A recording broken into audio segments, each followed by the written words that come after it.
It was a quiet Friday evening in Maplewood Apartments, a towering 12-story complex where life followed a predictable rhythm. The hum of televisions mingled with the faint sounds of laughter from families winding down after the week. For most residents, it was an evening like any other, a time for relaxation, dinner, and the comforts of home.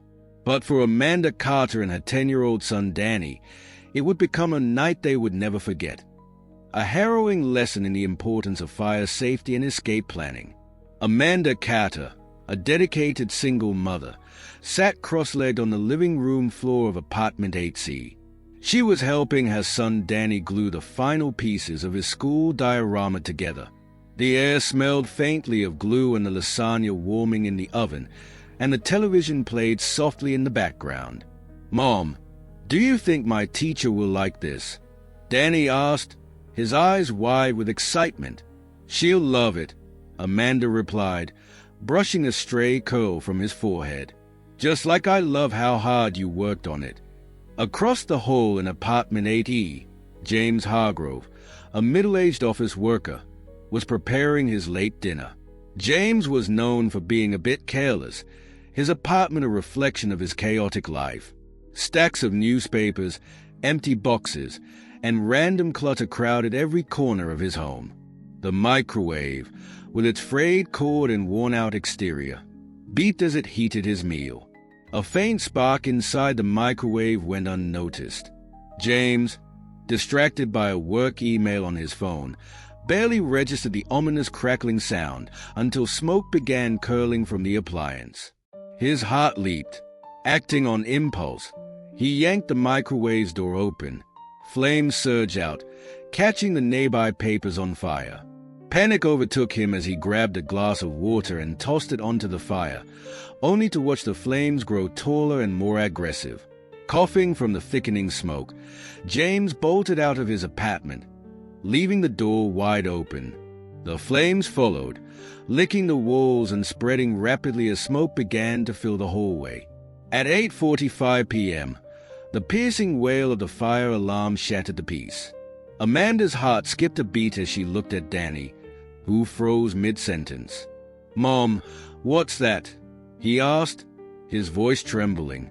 "It's the fire alarm," Amanda said, grabbing her phone and keys. "Put your shoes on. We need to leave. Now."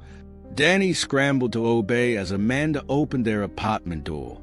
The hallway was already hazy with smoke. She clutched Danny's hand tightly, her mind racing. She vaguely remembered seeing a fire escape plan in the lobby when they first moved in, but she had never studied it closely. Across the hall, neighbors were shouting. Some were rushing toward the stairwell, while others hesitated, unsure of what to do. Amanda spotted Mrs. Patel, an elderly woman, leaning heavily on her walker. "Mrs. Patel, come with us," Amanda called. But the older woman waved her off, saying, "I'll be fine, dear." Amanda and Danny reached the stairwell, only to be met with thick black smoke curling up the steps. "We can't go this way," Amanda muttered, pulling Danny back. Panic set in as she realized their options were dwindling. A shout echoed down the hallway. "The other stairwell," someone yelled. Amanda turned toward the opposite end of the corridor, where Mr. Green, the building manager, was frantically directing people. She tightened her grip on Danny's hand and followed the crowd. When they reached the alternate exit, Amanda's heart sank. The door was locked, a padlock securing the handle. Frustrated residents banged on the door, shouting for help, but it wouldn't budge. The air grew thicker with smoke, stinging Amanda's eyes and making Danny cough uncontrollably. "Mom, I can't breathe," Danny whimpered, his face streaked with tears. Amanda knelt, pulling her scarf from her neck and tying it around Danny's face. "Breathe through this, sweetie," she said, her voice trembling. She glanced around, searching desperately for another way out. But there was none. They were trapped. Outside, the fire department had arrived. Chief Erica Simmons, a seasoned firefighter, assessed the situation quickly. "We've got residents trapped on the 8th floor," a firefighter reported. "Deploy the ladders and prepare for an interior rescue," Chief Simmons ordered. Her team sprang into action, extending ladders to the upper floors and donning breathing apparatuses. Inside the building, Amanda huddled with Danny in a corner, trying to stay low to avoid the worst of the smoke. She could hear the distant sounds of footsteps and voices, but couldn't tell if they were coming to help. Her thoughts raced. Was this it? Would they make it out alive? Suddenly, a firefighter emerged through the smoke, a beacon of hope in the chaos. "Is anyone here?" he called out. "Hey, we're here," Amanda shouted, waving her arms. The firefighter approached quickly, handing Amanda and Danny oxygen masks.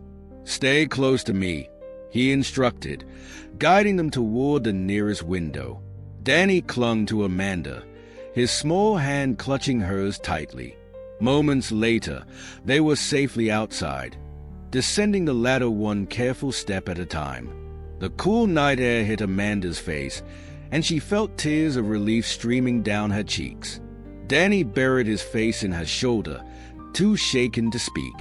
As the fire was extinguished and residents gathered outside, the gravity of the situation became clear.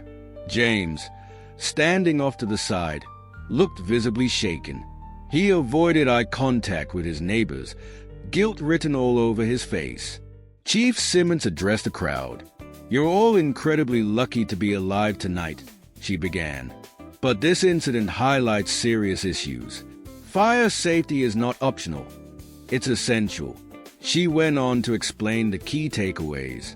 Know the plan. Every resident should familiarize themselves with the building's fire escape plan and know at least 2 exits.